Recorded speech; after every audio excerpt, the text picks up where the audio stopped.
Topic 1. What do we mean by the structure and scope of operation supply networks?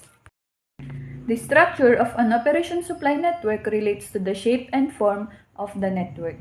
The scope of an operation supply network relates to the extent that an operation decides to do the activities performed by the network itself, as opposed to requesting a supplier to do them. So why is it important to stand back and look the whole or large part of supply network rather than an individual operation? Here are 3 reasons. First reason is it helps us understanding of competitiveness. Immediate customers and immediate suppliers, quite understandably, are the main concern for companies. Yet, sometimes they need to look beyond these immediate contacts to understand why customers and suppliers act as they do. Any operation has only 2 options if it wants to understand its ultimate customers' needs at the end of the network. It can rely on the intermediate customers and who form the links in the network between the company and its end customers. Second, it helps identify significant links in the network. Not everyone in a supply network has the same degree of influence over the performance of the network as a whole. Some operations contribute more the performance objectives that are valued by end customers. Third, it helps focus on long-term issues.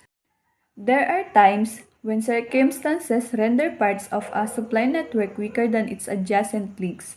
High street music stores, for example, have been largely displaced by music streaming and downloading services. Structure and scope. So what do we mean by the structure and scope of an operations supply network? The first point to make is the structure and scope are strongly related, which is why we treat them together. For example, look again at the supply network for the shopping mall in figure 5.1. Suppose that the company that runs the mall is dissatisfied with the service that it is receiving from the firm that supplies security services. Also suppose that it is considering 3 alternatives. Option 1 is to switch suppliers and award the security contract to a competitor to the current security services supplier. Option 2 is to accept an offer from the company what supplies cleaning services to supply both security and cleaning services. Option 3 is to take over responsibility for security itself, hiring its own security staff who would be put on the mall's payroll. The second point to make is that both structure and scope decisions are actually composed of a number of other constituent decisions. These are shown in figure 5.3.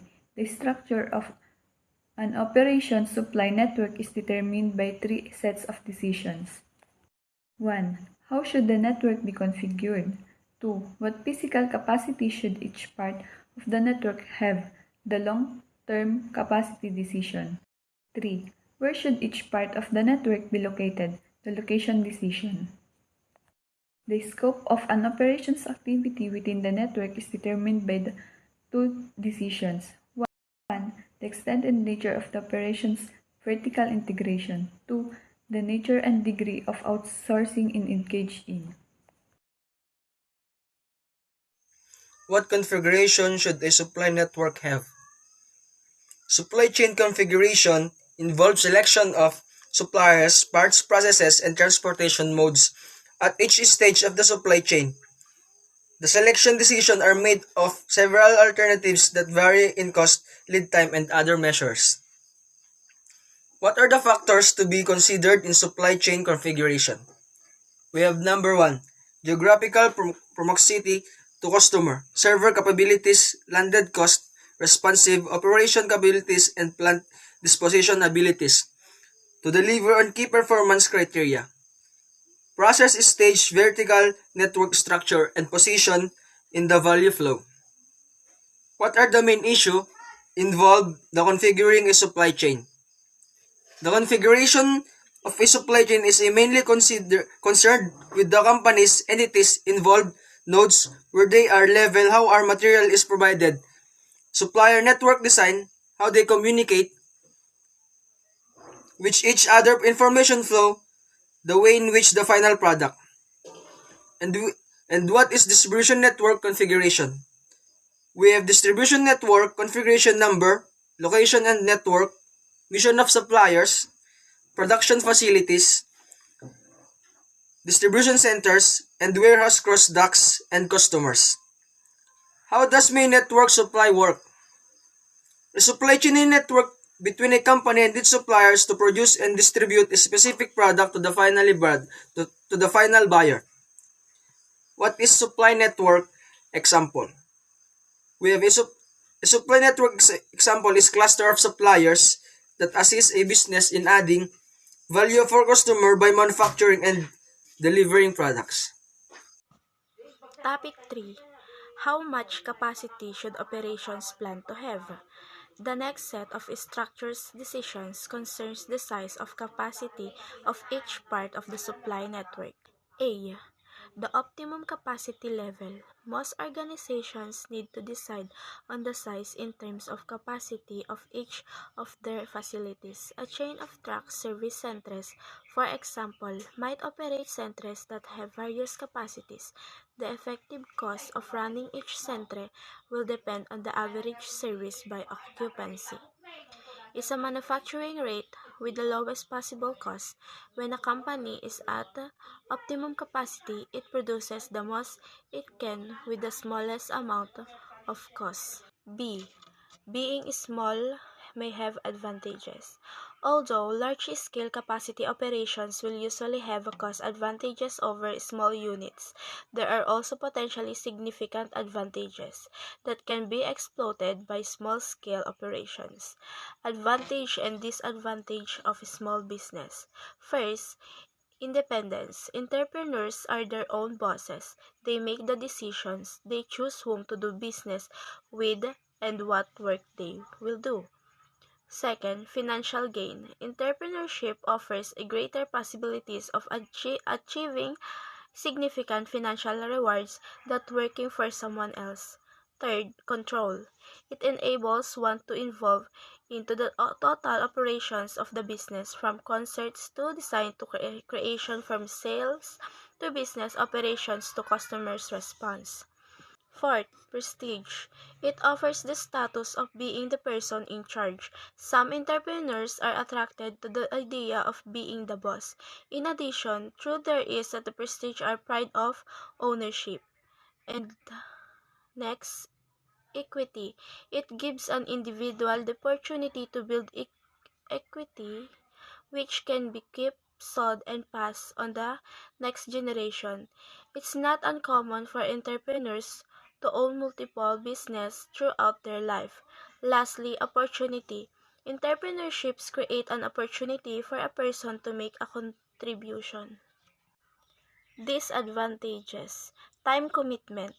When someone opens a small business, it's likely, at least in the beginning, that they will have a few employees.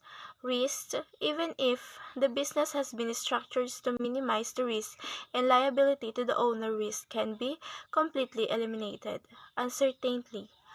Even though the business may be successful at the start, external factors such as downturns in the economy, new competitors entering the marketplace, or shifts in customers' demand may stall the business's growth.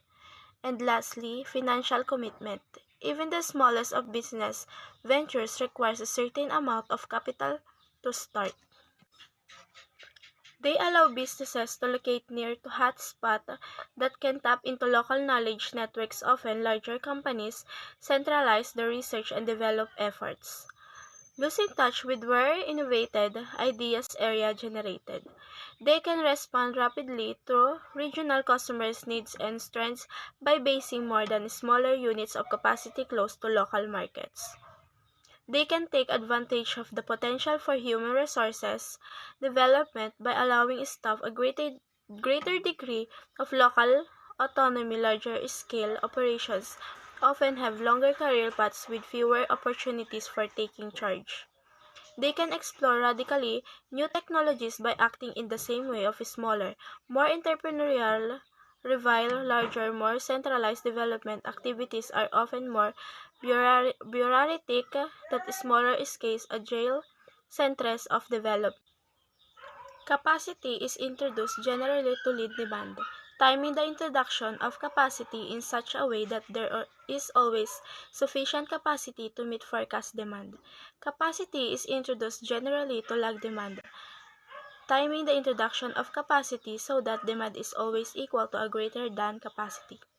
Capacity is introduced to sometimes lead and sometimes lag demand, but inventory built during the lead times is used to help meet demand during the lag times. This is called smoothing with inventory. C. Break-even analysis of capacity expansion. An alternative view of capacity expansion can be gained by examining the cost implications of adding increments of capacity on a break-even basis. Figure 5.6 show how increased capacity can move an operation from profitability to loss. Each additional unit of capacity results in a fixed cost break that is a further lump of expenditure which will have to be incurred before and any further activity can be undertaken in the operation. The break-even point is a sales volume on which business earns exactly no money. To determine the amount of remaining capacity after the break-even point is reached, which tells you the maximum amount of profit that can be generated. Good day guys, my name is Judan Galio from BSHM3C. Today I'm going to discuss to you the topic for which is where should operations be located. The location of each operation in a supply network is a key element in defining its structure and also will have an impact on how the network. If any operation in a supply network gets the location wrong, it can have a significant impact not just on profits but also on those others in the network. For example, setting a data center where potential staff with appropriate skill will not live will affect both its performance and the service it gives its customers. Letter A. Reasons for location decision. Not all operations can logically justify their location. Some are where they are for historical reasons. Yet, even the operations that are there because they are there are implicitly making a decision not to move. So, when operations do move, it is usually for one or both of two reasons. Maybe it changes in demand or changes in supply. Changes in demand, it means a change in location may be prompted by customer demand shifting. High visibility operation may not have the choice of expanding on the same site to meet rising demand. A dry cleaning service may attract only marginally more business by expanding an existing site because it's offer a local and therefore convenient service. For example, as garment manufacturer moved to Asia, suppliers of zips, threads, etc. started to follow them. Changes in the volume of demand can also prompt relocation. Finding a new location for an additional operation is probably its only option for expansion. Letter B is changes in supply. The other stimulus for relocation is change in the cost or availability of the supply of inputs to the operation. For example, a mining or oil company will need to relocate as the materials it is extracting become depleted. The reason why so many software companies located in the India was the availability of talented, well-educated, but relatively cheap staff. The objectives of the location decision. The aim of the location decision is to achieve an appropriate balance between three related objectives, which is the spatially variable cost of the operation. It means that something changes with geographical location. Next is the service the operation is able to provide to its customer. And lastly, the revenue potential of the operation. The location decision for any operation is determined by the relative strength of a number of factors as follows. So we have number 1, which is the labor cost. The labor cost or the cost of labor is the sum of all wages paid to employees, as well as the cost of employee benefits and payroll taxes paid by an employer. Number 2 is the labor skills availability. The importance of that is highly skilled labor is essential to the growth of new companies and innovations cluster. Without employees with the skills necessary to do innovative, often high-tech work, new and expanded businesses could never get off the ground. Because skilled workers have the skills and expertise to deliver a job well done and keep your customers satisfied, saving your business money, positive work relationships. Number 3 is the land cost. What is included in the land cost? It includes its purchase price, cash plus any note payable, brokerage commission, survey fees, legal fees, property taxes, and expenditures for grading and clearing the land. Number 4 is energy cost. Energy cost means the cost of electricity, fuel, oil, gasoline, heating oil, natural gas, or other source of energy connected to the operation of a regional sewerage authority. Number 5 is transportation cost. Transportation cost is the expenses a company incurs when it transfers its inventory or other assets to another location. For example, a company must pay a trucking or shipping company. Alternatively, it may spread its transportation across all products, or it may simply absorb the cost.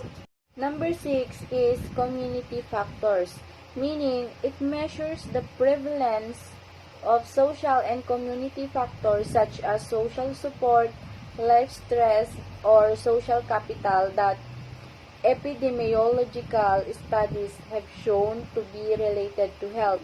For examples include school readiness, social support, housing, affordability, and literacy. Number 7 is the suitability of the site itself. So we have MCE. MCE or multiple criteria evaluation is used to identify suitable locations for a given activity, such as identifying sites suitable for new housing, plantation forestry, or landfill sites. Number 8 is the image of the location. It is important to choose the best location of our business. Consider your brand, think about vendors and suppliers, and especially find a safe location. And go where there is demand. Think about recruiting efforts, look for sites with parking options, and make sure that the business location is within your budget. And lastly is the convenience for the customers. Convenience. The next essential of customer experience is a critical factor in determining how customers make decisions about what to buy, what services to use, where to go, and with whom to engage. Topic 5. How vertically integrate should an operation network be? Figure 5.7 illustrates the supply network for the wind turbine power generation industry. Original equipped manufacturer assemble the wind turbine nacelles. Installing wind turbine involves assembling the nacelles, tower, and blades on sites, raising the tower and connecting to the electricity network. Company B is the primary and installer that makes the tower and blades. And Company C is the primary and operation that generates electricity and also design and assemble the nacelles as well, installing the whole towers. But in the outsource, the manufacture of the nacelle parts, towers and blades. Next one. The perceived advantage of vertical integration. Although extensive vertical integration is no longer as popular as it once has, there are still companies who find advantageous to own several central stage of the supply network. Indeed, very few companies are anywhere close to virtual, with no vertical integration of stage whatsoever. What then are the reasons why companies still choosing the vertical integration or integrate? Most justification for vertical integration falls into 4 categories. 1. It secures dependable access to supply or markets. 2. It may reduce costs. 3. It may help to improve product or service quality. And the last one, it helps in understanding other activities in supply network. Next one, the perceived disadvantage of vertical integration. The agreements against the vertical integration tend to cluster around a number of observed disadvantages of the companies that have practiced vertical integration excessively. These are the following. Number 1, it creates an internal monopoly. 2. You cannot exploit economies of scale. Next, it results in loss of flexibility. And next one, it cuts you off from innovation. And the last one is, it distracts you from core activities or loss of focus. And that's it. Thank you. Topic 6. How do operations decide what to do in-house and what to outsource? Theoretically, vertical integration and outsourcing are the same thing. Vertical integration is the extent to which an organization owns the network of which it is a part. Outsourcing is an arrangement in which one company provides services for another company that could also be, or usually have been, provided in-house. What is the difference between vertical integration and outsourcing? Vertical integration is a term that is usually but not always applied to whole operations. Outsourcing usually applies to smaller sets of activities that have previously been performed in-house, making the outsourcing decision. Operations in different circumstances with different objectives are likely to take different decisions. Here are 10 factors to consider for outsourcing decisions. First is the cost savings, pricing, the resources and technology, the ability to meet deadlines, minimal supervision, limit the liabilities, the trustworthiness, who will lead the team, the service level agreement, and lastly, the communication. Outsourcing and offshoring. Outsourcing means deciding to buy in products or services rather than perform the activities in-house. On the other hand, offshoring is the obtaining products and services from operations that are based outside one's country. Thank you.